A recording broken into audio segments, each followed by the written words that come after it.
Okay, it has been so long since I've been on here. Happy New Year!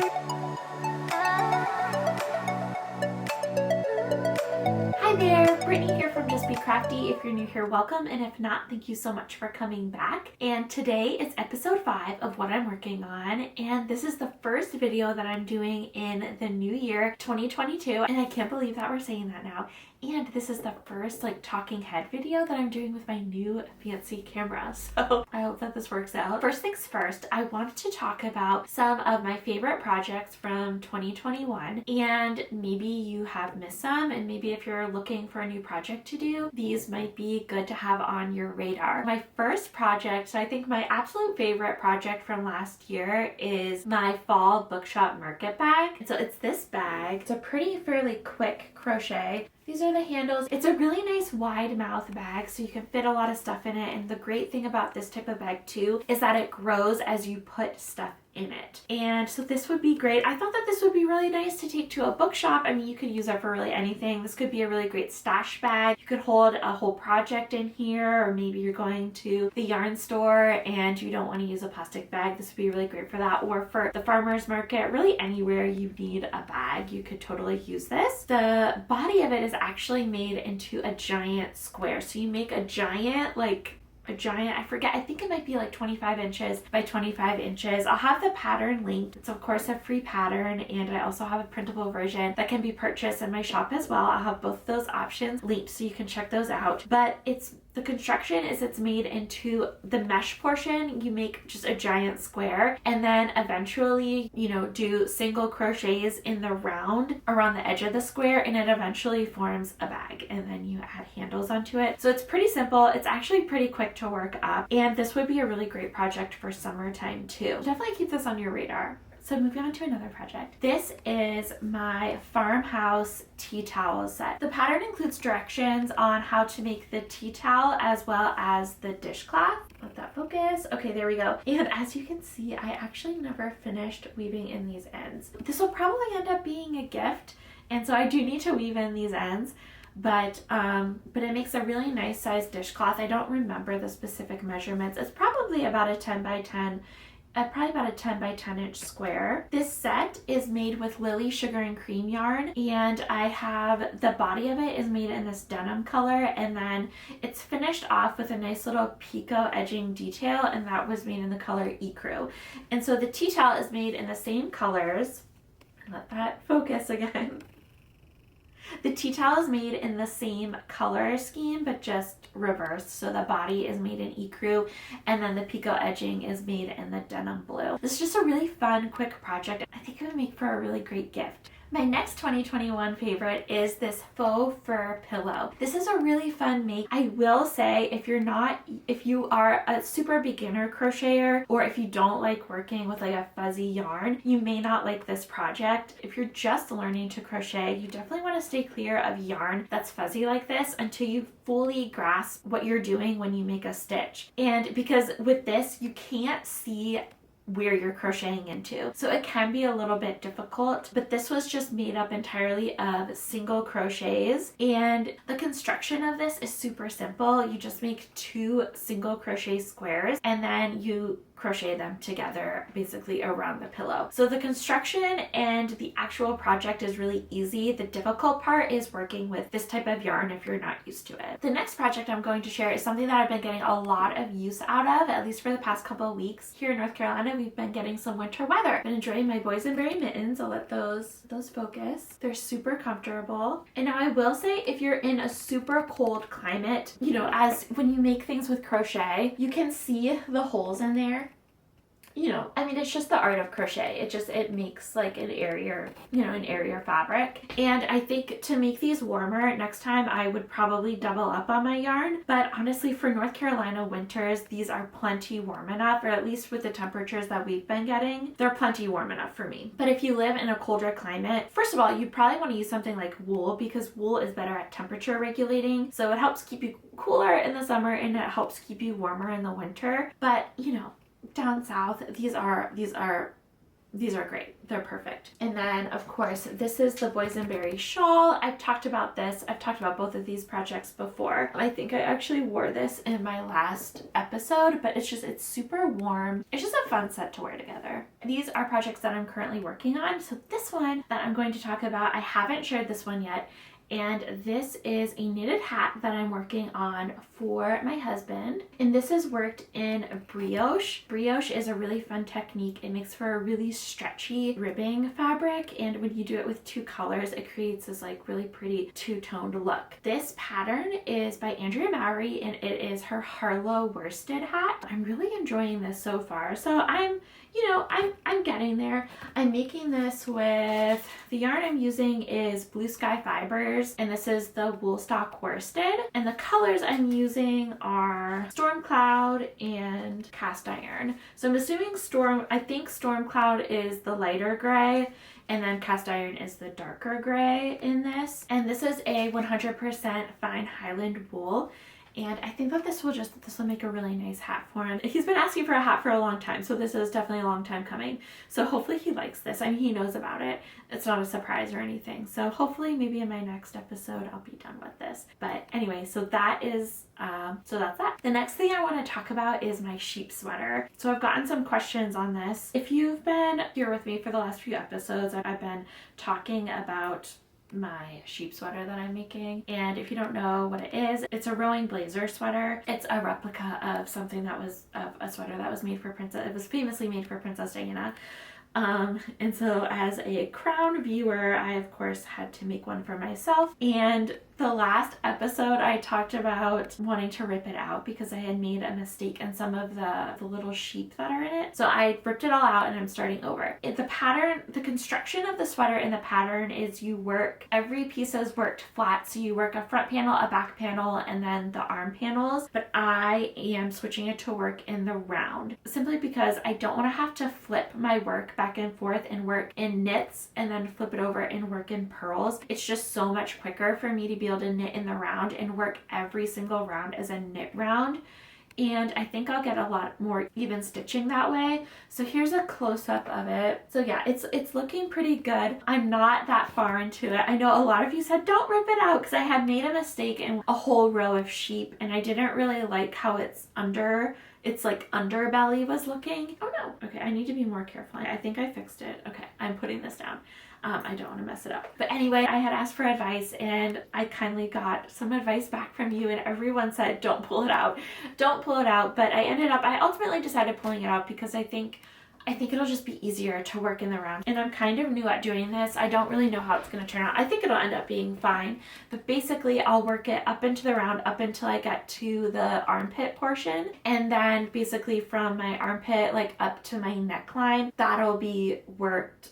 I'll kind of split my stitches in half and then I'll have to work back and forth in rows from just this portion instead of like the whole thing. So I don't know, I think it'll be worth it in the end, but I guess time will tell. Hopefully I will have some more progress on that for my next episode so that way I can share a little bit more with you. And I have gotten questions about doing a tutorial on the sheep sweater, and unfortunately it's not my design, so I don't feel comfortable in doing a tutorial. But if you are interested in making it yourself, or if you have started the pattern yourself, if you have specific questions about it, feel free to ask me and I'll answer it the best I can. Like I said, it's not my pattern, so I don't know all the ins and outs of it, but I'm definitely going to detail the notes on how I am making it and kind of changing it to work in the round. But I wouldn't hold your breath for it. It's probably going to take a long time if I'm being honest, because it's kind of a back burner project for me. I have a bunch of other patterns that are actually mine that I do for my job, so that are going to probably take priority, they are going to take priority for that. But anyway, if you have a question about it, I don't know, maybe feel free to ask me and I can answer it the best I can. The next thing I'm working on is actually a pattern. And look how far I am. I'm so far. I'm really not. But anyway, I'm not supposed to be far, so that's the thing. This is a temperature blanket. I'm really excited about this. I've been noticing a lot of designers have been doing temperature blankets lately.